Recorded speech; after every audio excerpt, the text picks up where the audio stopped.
اب نوٹ کر لیجئے، یہ کتابیں اگر آپ پڑھنا چاہیں تو کتاب الملاحم میں پڑھیے. بدترین عذاب عربوں پر آیا کھڑا ہے، سروں پر تنا ہوا ہے، بدترین. ایسی جنگ ہونی ہے الملحمۃ العظمیٰ، جس کو کہ میں بھی آپ کو گواہی پیش کر دوں گا، جسے کہا گیا ہے لاسٹ کروسیڈ. بش نے بھی کروسیڈ کا لفظ بول دیا تھا، پھر واپس لیا اس نے. نکل جاتی ہے جس کے منہ سے سچی بات مستی میں، فقیہ مصلحت بین سے اور ہندے بادہ خار اچھا، کروسیڈ کہہ کر پھر واپس لیا.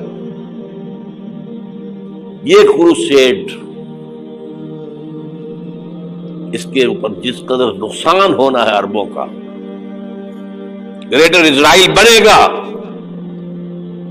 عراق، شام، اردن، سعودی عرب کا کچھ شمالی علاقہ، ترکی کا جنوبی علاقہ، مصر کا صحرائے سینا، اور اس کے ساتھ ہی جو بہترین اس کا زرخیز ترین علاقہ ڈیلٹا آف نائل، یہ سب یہودیوں کے قبضے میں جائے گا.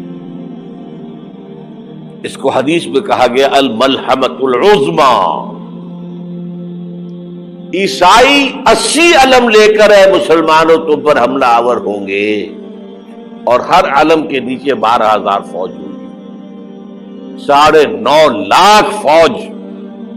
یہ نیٹو کی تیاری کس کے لیے ہو رہی ہے؟ جب USSR کا خاتمہ ہوا تو پوچھا گیا تھا نیٹو چیف سے، اب کس لیے؟ تمہارا وہ دشمن تو ختم ہو گیا، اب ہمیں اسلامک فنڈامنٹلزم سے نمٹنا ہے. وہ جانتے ہیں خطرہ یہی ہے، اب اسلام ابھر سکتا ہے. مسلمانوں کے سینوں کے اندر وہ آگ ہے، اوپر خاک اس طرح آ گیا ہے تمہیں اٹھانا بیٹھ رہی ہے، یہ اندر تو انگارا ہے، اوپر سے راکھ ہے، اس سے دھوکہ نہ کھا جانا ان کے دلوں کے اندر. اور بش نے کہا تھا مسلمان چاہتے ہیں کہ ہسپانیہ سے لے کر انڈونیشیا تک نظام خلافت قائم کریں. اور میں حیران ہوا تھا کہ اس کمبخت کو ہسپانیہ کا خیال کیسے آ گیا. ہمیں تو کبھی آتا ہی نہیں، اب ہم تو بھول گئے. وہ تو 500 برس پرانی بات ہے، جبکہ وہاں سے ہمیں نکال دیا گیا تھا. اگرچہ اقبال نے کہا تھا ہے ارض فلسطین پہ یہودی کا اگر حق، ہسپانیہ پر حق نہیں کیوں اہل عرب کا. ہسپانیہ میں تو 800 سال حکومت کی مسلمانوں نے، اور ابھی 500 برس سے گزرے ہیں نا. یہودی تو ارض مقدس سے 2000 سال نکالے گئے، انہیں لا کے آباد کیا گیا، عربوں کے سینے میں خنجر پھونک دیا گیا. وہ چھوٹا سا ملک جو چاہتا کرتا، کوئی پوچھنے والا نہیں. امریکہ جیسے اپنے بیٹے کی حفاظت کرے ویسے کرتا اس کی. اور حضور نے فرمایا ہے وہ جنگ جب ہوگی تو ایک باپ کے اگر 100 بیٹے ہوں گے تو 99 ختم ہو جائیں گے، ایک بچے گا. یہ حدیث ہے، حدیث ہے صحیح. اور آپ نے فرمایا ویل للعرب من شر قد اقترب، عربوں کے لیے ہلاکت ہے، عربوں کے لیے بربادی ہے اس شر سے جو قریب آ چکی ہے. اور آج جس طرح انہوں نے ان کی تہذیب کو اختیار کر لیا ہے، دبئی جا کر دیکھیے، بدترین مغربی معاشرہ جو ہے وہ دبئی کے اندر ہم نے قائم کر کے دکھا دیا. اب سعودی عرب اس راستے پر بڑھ رہا ہے. اور اس کے بعد نمبر 2 پر جو ہے ہم پاکستانی ہیں. لیکن میں اس کے وہ پہلی بات جو کہہ رہا ہوں وہ تو یقینی ہے، اس میں تو احادیث صحیحہ موجود ہے. اگرچہ اس کے بعد پانسا پلٹے گا، پھر حضرت مہدی کا ظہور ہوگا، حضرت عیسیٰ کا نزول ہوگا، اور وہ گریٹر اسرائیل گریٹر گریو یارڈ بنے گا یہودیوں کا. ایک ایک یہودی قتل ہوگا، دفن ہوگا. یہ بات میں ہونا ہے، میں پہلی بات پر بحث کر رہا ہوں. وہ پانسا پلٹے گا جب پلٹے گا. ابھی جو سامنے ہے وہ کیا ہے؟ جس ملحمۃ العظمیٰ کہا حضور نے، جسے آرمیگیڈون کہتے ہیں عیسائی، آرمگیڈون کی اگر کہیں جا کر آپ دیکھیں گے، آپ ڈکشنری میں مانی تو کیا لکھا ہے؟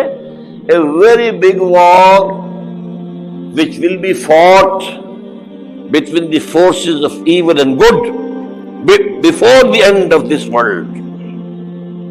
اس دنیا کے خاتمے سے پہلے خیر اور شر کی قوتوں کے درمیان بہت بڑی جنگ ہوگی. ارمجدون اسے کہتے ہیں عربی میں، اور آرمگیڈون اسے کہتے ہیں انگریزی کے اندر، اور یہ بائبل کی آخری کتاب کے اندر ہے، جو اس میں کہ مکاشفات یوحنا، ریویلیشنز آف سینٹ جان. یہ تو میں کہہ رہا ہوں یقین کے ساتھ، اور زیادہ دور نہیں ہے، آیا چاہتا ہے. اس لیے کہ یہودیوں کا اور عیسائی جو کنزرویٹوز ہیں، نیو کنزرویٹوز، ان کا 5 نکاتی ایجنڈا ہے متفق علیہ، جس کے تحت کہ یہ جنگ صلیبی شروع کی گئی ہے. تو سن لیجئے آپ. آرمگیڈون نمبر 1، گریٹر اسرائیل قائم ہو جانا اس کے نتیجے میں نمبر 2، مسجد اقصی اور قبۃ الصغریٰ کو گرانا نمبر 3، وہاں تھرڈ ٹیمپل، وہ مسجد جو حضرت سلیمان نے بنائی تھی 1000 قبل مسیح میں، پھر برباد کی تھی نیبوکدنیزر نے، دوبارہ بنائی گئی، پھر دوبارہ ختم ہوئی، 70 عیسوی تک گری پڑی. ان کا خانہ کعبہ گرا ہوا ہے 70 عیسوی سے لے کر آج تک. ایک دیوار ہے ویلنگ وال، جہاں جاتے ہیں، روتے ہیں، پیٹتے ہیں، ماتم کرتے ہیں، وہاں وہ بنے گا تھرڈ ٹیمپل. اور نمبر 4، اس میں لا کر رکھا جائے گا تخت حضرت داؤد کا. یہ تخت کہاں ہے اس وقت؟ یہ لندن شریف کے اندر جو ان کی پارلیمنٹ کا جو چرچ ہے، ویسٹ منسٹر ایبے، اس میں رکھا ہوا ہے. ایک پتھر تھا جس پر بٹھا کر حضرت داؤد کی تاج پوشی ہوئی، پھر حضرت سلیمان کی ہوئی، پھر وہ پتھر رکھ دیا گیا جب حضرت سلیمان نے بنایا ہیکل مسجد اقصی. وہاں رہا وہ. ہر بادشاہ جو تھا یہودی اسی کے اوپر بٹھا کر اس کی تاج پوشی ہوتی تھی. سن 70 میں ٹائٹس نے گرایا اسے، ہیکل کو، وہ پتھر لے گیا، وہاں سے روم گیا، روم سے آئرلینڈ گیا، آئرلینڈ سے اسکاٹ لینڈ آیا، اسکاٹ لینڈ سے انگلینڈ آیا، اور اب وہ رکھا ہوا ہے 14ویں صدی عیسوی سے آج تک. وہ ویسٹ منسٹر ایبے میں رکھا ہوا، ایک کرسی کی سیٹ میں اسے بنا دیا گیا ہے تخت کی شکل. اب انگریزوں میں کوئی ملکہ ہو، کوئی بادشاہ ہو جس کی بھی تاج پوشی ہونی اس میں ہو، یہ لا کر رکھا جائے گا تھرڈ ٹیمپل میں. اور اس پر یہودیوں کے خیال کے مطابق ان کا مسیحا آئے گا جو مسیح دجال ہوگا. عیسائیوں کے خیال کے مطابق حضرت عیسیٰ آئیں گے، وہ ہمارا بھی خیال ہے حضرت عیسیٰ آئیں گے علیہ السلام.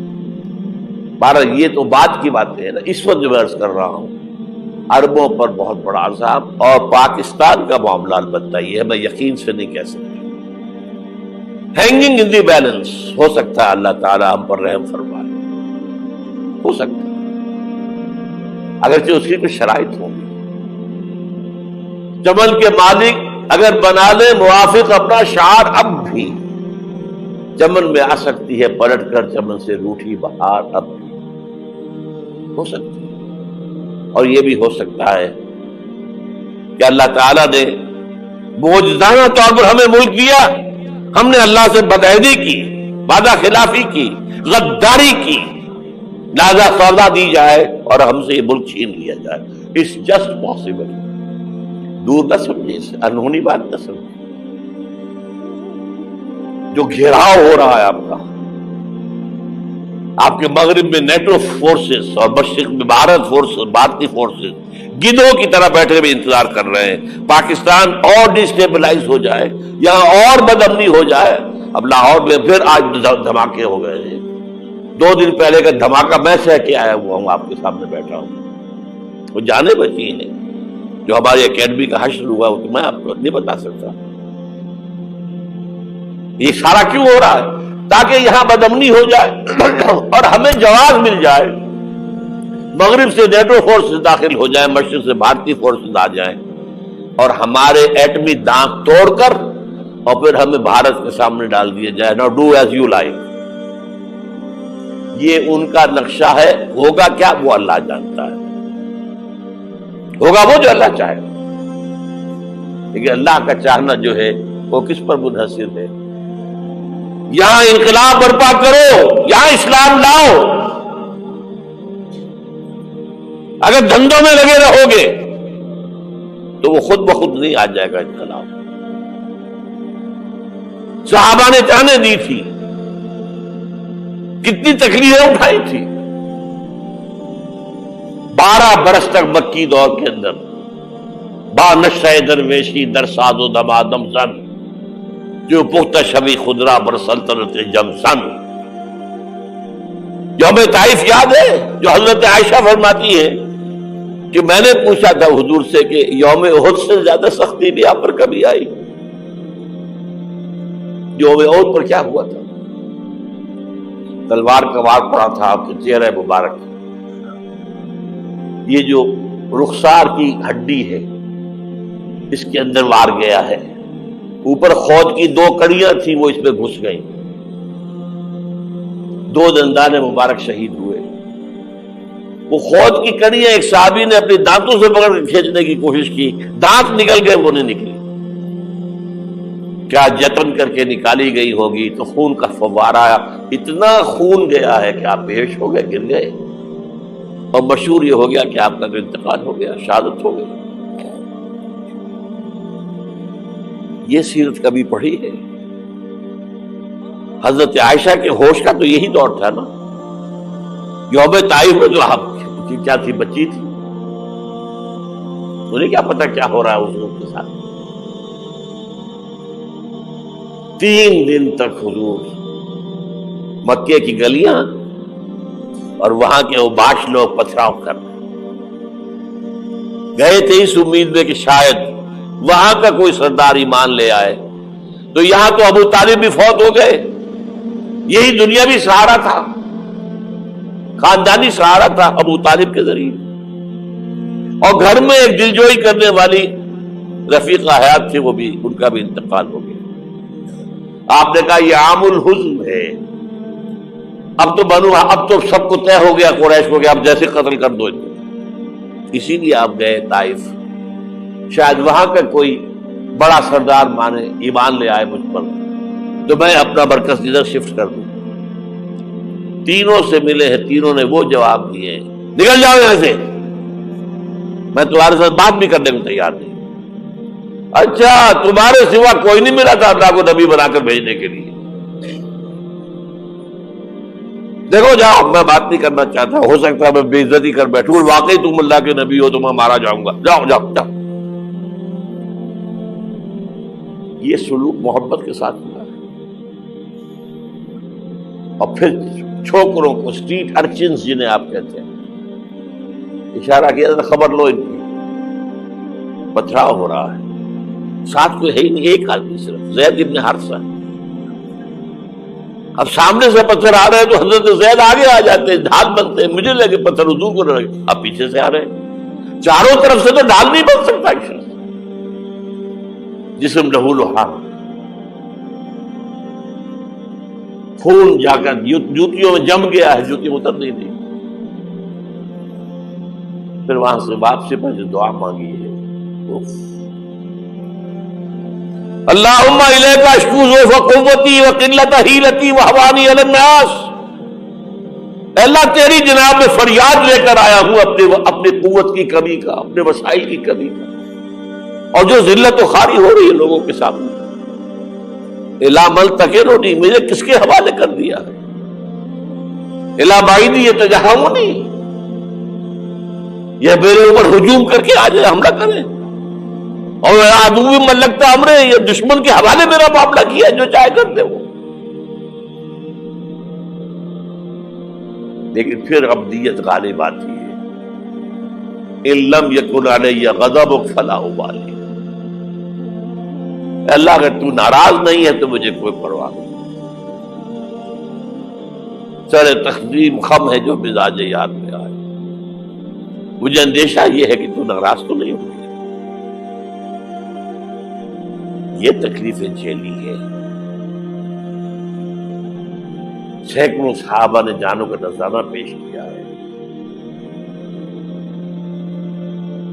احزاب کی جنگ میں فاقوں پر فاقے ہو رہے تھے اور ان فاقوں کی حالت میں خندق کھودنے کا حکم ملا ہے.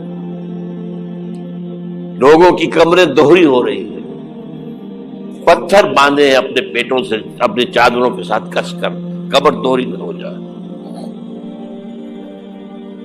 اور جب صحابہ کدالیں چلا رہے ہیں تو کیا کہہ رہے ہیں؟ نحن الذین بایعوا محمدا علی الجہاد ما بقینا ابدا اللہم لا عیش الا عیش الاخرہ. صحابہ کہتے تھے ہم وہ لوگ ہیں جنہوں نے محمد سے بیعت کی ہے کہ جہاد کرتے رہیں گے جب تک جان میں جان نکل جائے تو بات اور جان ہے، چاہے ابھی بھوک سے کمر دوڑی ہوئی جا رہی، جان تو ہے. اور ایک دفعہ کہتے تھے اللہم لا عیش الا عیش الاخرہ، اے اللہ عیش زندگی تو آخرت کی زندگی ہے. اور حضور فرماتے تھے، حضور کے بیٹھے ہوئے نہیں تھے گاؤں تکیہ لگا کر، پتھر اٹھا اٹھا کر خندق میں سے لے جا کر باہر پھینک رہے تھے. جب صحابہ کہتے ہیں اللہم لا عیش الا عیش الاخرہ، حضور فرما رہے ہیں فاغفر للانصار والمہاجر، اے اللہ ان انصار اور مہاجرین کی مغفرت فرما دے. پھر حضور کی خدمت میں کچھ لوگ آئے، حضور اب یہ فاقہ ناقابل برداشت ہو گیا، دیکھیے ہم نے یہ پتھر باندھے ہوئے اپنے پیٹوں کے ساتھ. حضور نے کرتا اٹھا کر دکھایا، وہاں 2 پتھر بندھے ہوئے. یہ ہے سیرت النبی. آپ کس چیز کو سیرت النبی سمجھتے ہیں؟ بہرحال اس موضوع پر میری ایک کتاب ہے منہج انقلاب نبوی. یہ انقلاب کیسے آیا تھا؟ اگر دل میں ذرا بھی آرزو پیدا ہو گئی ہو کہ اللہ قبول کر لے مجھے قبول کر لے اس کام کے لیے، تو وہ کتاب آپ کے لیے مسٹ